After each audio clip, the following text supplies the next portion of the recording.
The great thing about multiple choice questions is that the answer's right in front of you. Unfortunately, so are 4 wrong answers.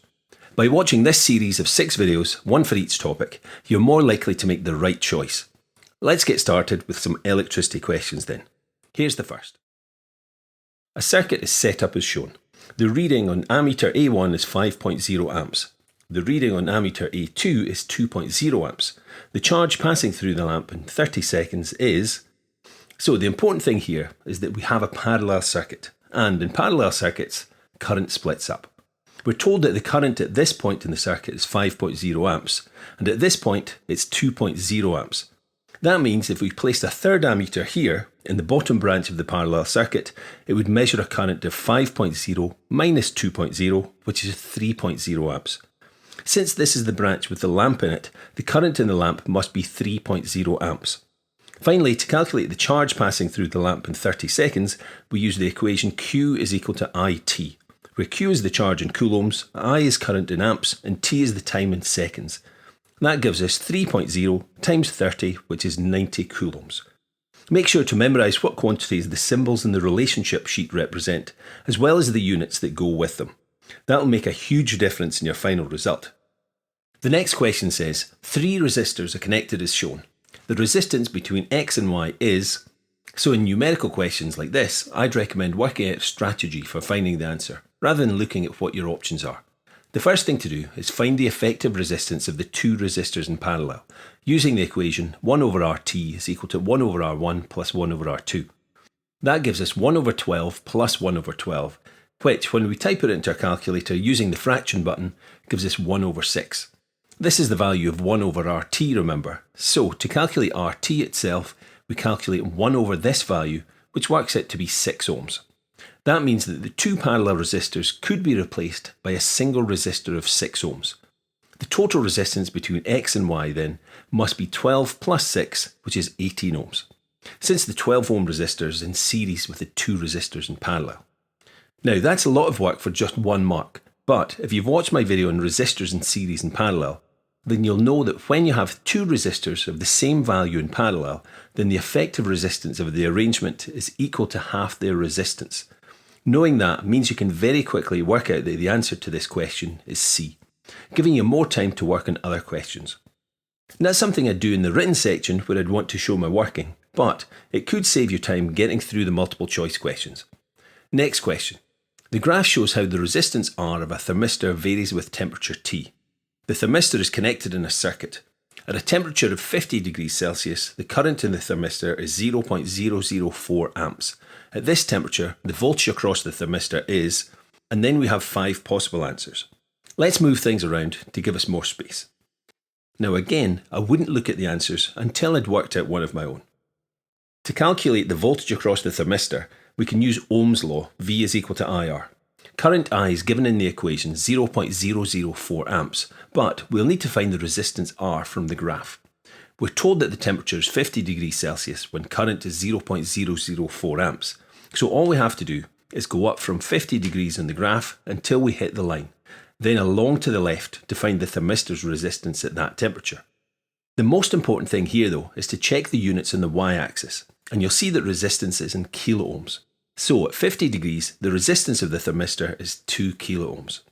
When we substitute the current and resistance values into the equation, we get a value of 8 volts. So the correct answer is D. If we'd not checked whether resistance is in ohms or kilo ohms, we'd have used a value of 2 ohms and arrived at an answer of 0.008 volts. Because that's one of the options, we'd probably be quite confident that we had the correct answer. So be careful when reading values from graphs, and if there are 2 answers where one is 1,000 times greater than the other, or 1,000,000 times greater, then be very careful with units. Question 4. A circuit is set up as shown. A student makes the following statements about the readings on the voltmeters. Number 1, V1 is equal to V2. Number 2, V2 is equal to V3. And number 3, Vs is equal to V1 plus V2. Which of these statements must always be true?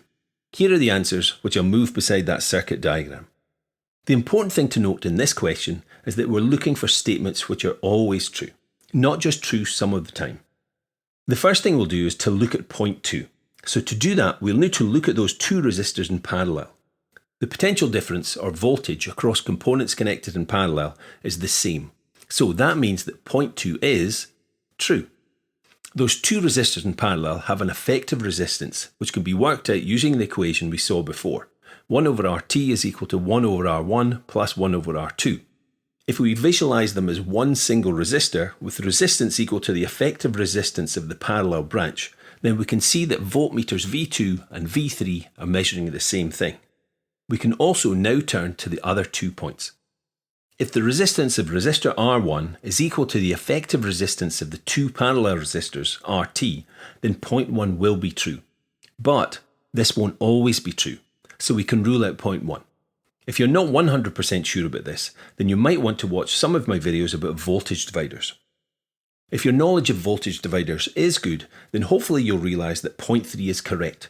The supply voltage Vs splits between resistor R1 and the parallel arrangement of resistors. Whichever has the greatest resistance will get the greatest share of the supply voltage. So Vs is equal to V1 plus V2. But it could also be true to say that Vs is equal to V1 plus V3. Just to remind you, this was the original circuit, and looking at those ticks and crosses, this is our answer, D. Next question. A transistor switching circuit is set up as shown.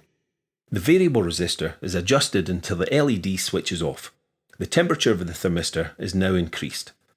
The resistance of the thermistor decreases as the temperature increases. Which row in the table describes the effect of this change on the voltage across the thermistor, the voltage across the variable resistor, and whether the LED stays off or switches on? And here's the table here. The first important point is that the resistance of the thermistor decreases as the temperature increases. That will help us work out what's happening to those voltages. So we'll call the thermistor R1 and the variable resistor R2. Together they form a voltage divider in this branch of the parallel circuit. And since they're in series within the branch, the current in the thermistor must be equal to the current in the variable resistor. We'll call the voltage across the thermistor V1, and it can be calculated by multiplying the current times the resistance of the thermistor. The voltage across the variable resistor V2 is calculated by multiplying the current times the resistance of the variable resistor. So when the value of R1, the thermistor's resistance, decreases, the voltage across it, V1, also decreases. That way, we can already rule out two of the options. Since voltages V1 and V2 add up to the supply voltage, as shown in this equation, it follows that when V1 decreases, V2 must increase. That means we can also rule out these two options, leading us to the answer, which is A. Anyway, to complete our explanation of the circuit, when the voltage across the bottom component in the voltage divider increases, the NPN transistor conducts, which means we now have a current in this branch of the parallel circuit and the LED lights. If you're not sure about transistor switching circuits, then I have a few on my channel, and if you take a look at my website, then you'll be able to find them easier. Remember to take a look at the other videos in this series, but for now, it's goodbye.